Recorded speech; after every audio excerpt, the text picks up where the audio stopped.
Olá, corvinhos e corvinhas. Boa notícia para aqueles que gostam de ler livros, tanto quanto gostam de assistir a filmes. Hoje vamos falar de filmes de terror inspirados em obras literárias. Claro, eu poderia gravar um episódio totalmente baseado em Stephen King, e provavelmente eu ainda o faço. Mas vamos dar espaço às outras obras e autores também, ainda que King marque presença algumas vezes aqui. Vamos lá. O Iluminado. Você provavelmente já escutou ou leu a frase "muito trabalho e pouca diversão fazem de Jack um bobão". Filme clássico que sempre marca presença em discussões de filmes de terror, adorado e exaltado como deveria ser. Então, se você faz parte da turma que ainda não assistiu o Iluminado, por favor, mude isso. O filme conta a história de Jack Torrance, que se torna caseiro de inverno do isolado Hotel Overlook, nas montanhas do Colorado. Esperando que o isolamento cure seu bloqueio de escritor, ele se instala com a esposa Wendy e o filho Danny, que é atormentado por premonições. Resultado: Jack não consegue escrever e as visões de Danny se tornam mais perturbadoras. O escritor descobre, então, os segredos sombrios do hotel e começa a se transformar em um maníaco homicida, aterrorizando sua família. Ok, boa premissa, O livro traz a mesma história, obviamente, com muito mais detalhes, como deve ser mesmo. Aliás, o livro permite isso. Os filmes geralmente resumem bem, pelo menos deveriam resumir bem, as histórias contadas nas páginas dos livros nos quais se inspiram. Sendo assim, o que faz de O Iluminado um clássico do terror é muito mais que o diretor maravilhoso responsável pela obra, Stanley Kubrick, mas os detalhes, a capacidade de assustar a audiência sem o uso exagerado de clichês e músicas altas que assustam mais do que o que se passa na tela de fato. A genialidade está no fato de que O Iluminado é um terror psicológico que explora a mente de um escritor maluco com sede de destruição e contra a própria família, uma mulher e uma criança. Gente, que filme! O Bebê de Rosemary. Considerado um clássico do terror dos anos 60, O Bebê de Rosemary, lançado em 1968, foi inspirado no livro de mesmo nome, escrito por Ira Levin, de 1967. O filme conta a história de uma recém-casada, grávida, que passa a suspeitar que seu marido, um ator ambicioso, a ofereceu para ser fecundada pelo demônio. Para isso, ele teria contado com a ajuda de seus novos vizinhos no assustador Edifício Dakota, em Nova York. A única pessoa que acredita em Rosemary, seu colega Hutch, morre com um misterioso coágulo cerebral. O mais legal desse filme é que nada de sobrenatural realmente acontece. O bebê, filho do diabo, nunca é mostrado, e a incerteza, será que a moça só estava alucinando? Pode ser estresse, devido à gravidez de seu marido que nunca para em casa? Ou seu marido realmente a ofereceu ao diabo em troca de sucesso? Respostas não são dadas, e isso mexe com o público, que adora sair do cinema com certezas. Aliás, o diretor do filme, Roman Polanski, declarou na época: "Não quero que o espectador pense isto ou aquilo. Quero simplesmente que tenha certeza de nada. Isso é o mais interessante, a incerteza." Na vida real, o Bebê de Rosemary não passou impune da mancha negra. No prédio onde foi filmado, John Lennon foi assassinado e no início do século XX serviu de lar para o mestre do ocultismo, Aleister Crowley, que, segundo a lenda, praticou lá alguns de seus rituais. Além disso, uma tragédia marcou a vida de Polanski, um ano depois, com o famoso assassinato de sua esposa, grávida de 8 meses, pela seita de Charles Manson. Independente da maldição que cercou o filme, mais de 50 anos depois, continua sendo respeitado e admirado mundo afora. Recomendo. O Exorcista. Um dos meus filmes favoritos, O Exorcista merece um episódio só dele, mas vamos encaixar aqui por hora. Baseado no livro O Exorcista, de 1971, escrito por William Blatt, o filme causou muita polêmica quando foi lançado, em 1973. As pessoas ainda não estavam acostumadas com a ideia do diabo presente em suas vidas. Hoje em dia esse tema é mais explorado e até um pouco clichê. Vamos lá. O filme traz uma atriz que vai tomando consciência de que sua filha de apenas 12 anos está tendo um comportamento completamente assustador. Deste modo, ela pede ajuda a um padre, que também é um psiquiatra, e este chega à conclusão de que a garota está possuída pelo demônio. Ele então solicita a ajuda de um segundo sacerdote, especialista em exorcismo, para tentar livrar a menina dessa terrível possessão. Depois de ter falhado em todas as suas tentativas de ajudar a garota, o padre percebe a necessidade das forças sobrenaturais e do rito de exorcismo.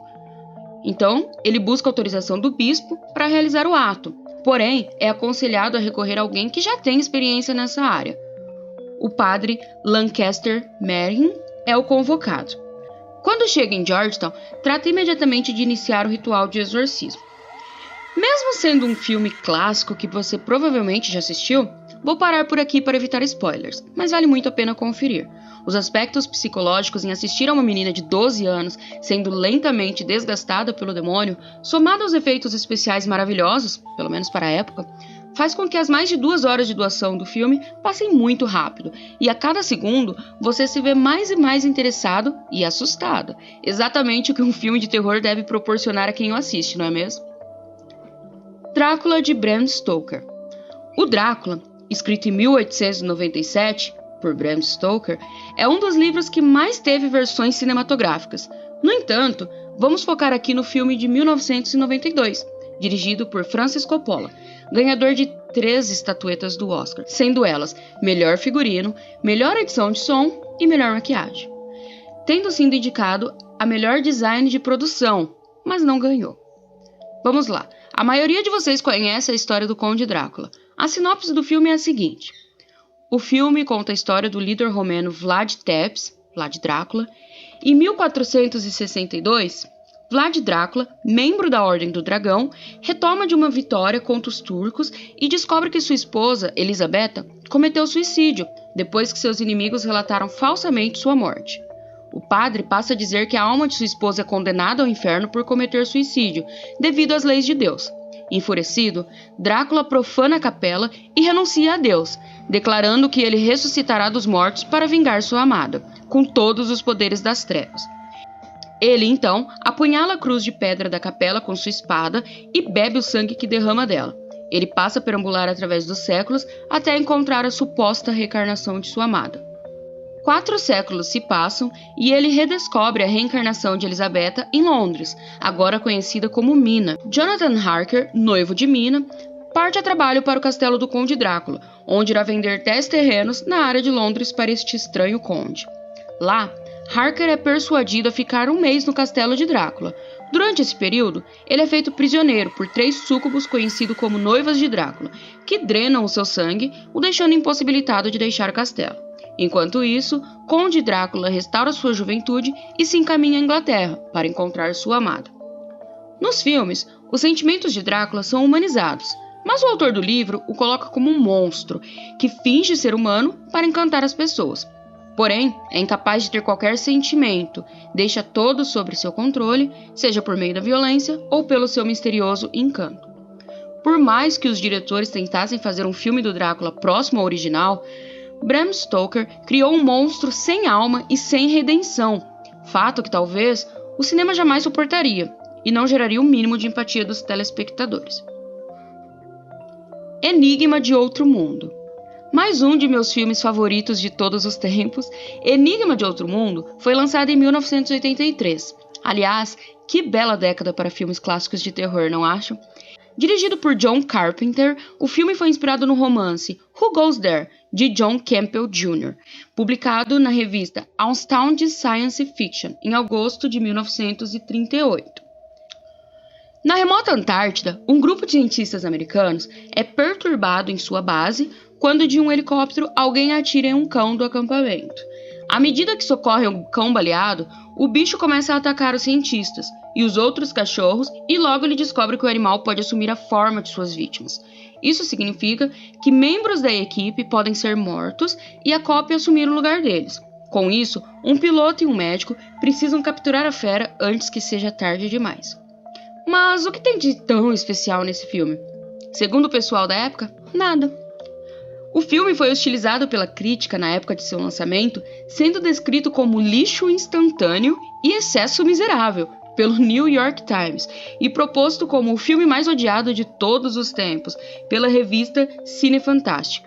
Algumas críticas elogiaram os efeitos especiais e criticaram sua repulsão visual, enquanto outras opinaram que a caracterização dos personagens havia sido pobremente realizada. O filme arrecadou 19 milhões de dólares durante sua exibição nos cinemas. Diversas razões foram apontadas para o fracasso da obra e impressionar o público. A concorrência de filmes como ET, o Extraterrestre, que oferecia uma visão otimista sobre visita alienígenas, ou uma temporada repleta de filmes de ficção científica e fantasia bem-sucedidos. Momentos estranhos para o filme, mas ele conseguiu atingir um público maior quando foi disponibilizado em home video e na televisão. Reavaliado então como um dos melhores filmes de ficção científica e terror de todos os tempos, tornou-se um clássico cult, com nota de 84% no Rotten Tomatoes e uma aprovação de 95% do público. Ou seja, tem muita coisa especial aí. O fato de que você não tem como saber quem é o vilão deixou muitas pessoas aflitas, e é isso que a gente quer sentir mesmo quando assiste a filmes de terror. Hoje em dia, esse aspecto é mais explorado, mas, para o lançamento, foi uma revolução. E é por isso que Enigma de Outro Mundo é incrível e todo mundo deveria assistir agora. Frankenstein, 1931. Henry Frankenstein é um cientista louco que vagueia à noite pelo cemitério procurando membros de diversos cadáveres para costurá-los e formar um único homem. Mas, para dar vida a este ser monstruoso, um cérebro é necessário. Após uma confusão de Fritz, seu assistente, ele acaba colocando na criatura um cérebro criminoso. Mesmo com sua família e amigos tentando fazê-lo desistir desse experimento, Henry infunde vida na criatura, que escapa para a cidade e começa a causar estragos. O doutor então se dá conta da natureza aterradora de seu trabalho e, no final, há aquele emblemático confronto entre criador e criatura. Essa é a sinopse do filme de 1931, dirigido por James Whale, inspirado na obra de 1818 de mesmo nome, de Mary Shelley. O livro gótico é considerado o primeiro livro de ficção científica da história. O romance obteve grande sucesso e gerou todo um novo gênero de terror, tendo grande influência na literatura e cultura popular ocidental. O aclamado autor de literatura de terror Stephen King considerou Frankenstein um dos 3 grandes clássicos do gênero, sendo os outros 2 Drácula e Strange Case of Dr. Jekyll and Mr. Hyde. A obra está em domínio público e está disponível gratuitamente na internet em língua inglesa. Então eu recomendo que você leia e assista aos filmes. Algumas diferenças interessantes entre o livro e o filme. Na obra de Mary Shelley, o comportamento selvagem da criatura se deve à constatação de sua aparência inumana, enquanto no filme a causa é o cérebro defeituoso que Fritz, que não existe no livro, trouxe. No livro, o Dr. Frankenstein trabalha sozinho, não existe a figura de um assistente. A aparência física do monstro no livro é ressaltada de uma forma diferente da imagem que o filme passa. As características da criatura no livro original reproduzem uma ideia de um ser mais grotesco e inumano do que a imagem presente no livro, que se assemelha com uma figura mais humana. Bom, pessoal, existem inúmeros filmes de terror inspirados em obras literárias, alguns bem aceitos, outros nem tanto. Mas o que importa é apreciar ambos. Claro que os livros sempre trarão mais detalhes que os filmes, mas isso não significa que não vale a pena se assustar em frente às telinhas. Obrigada por me acompanhar. Até a próxima semana e, é claro, stay spooky!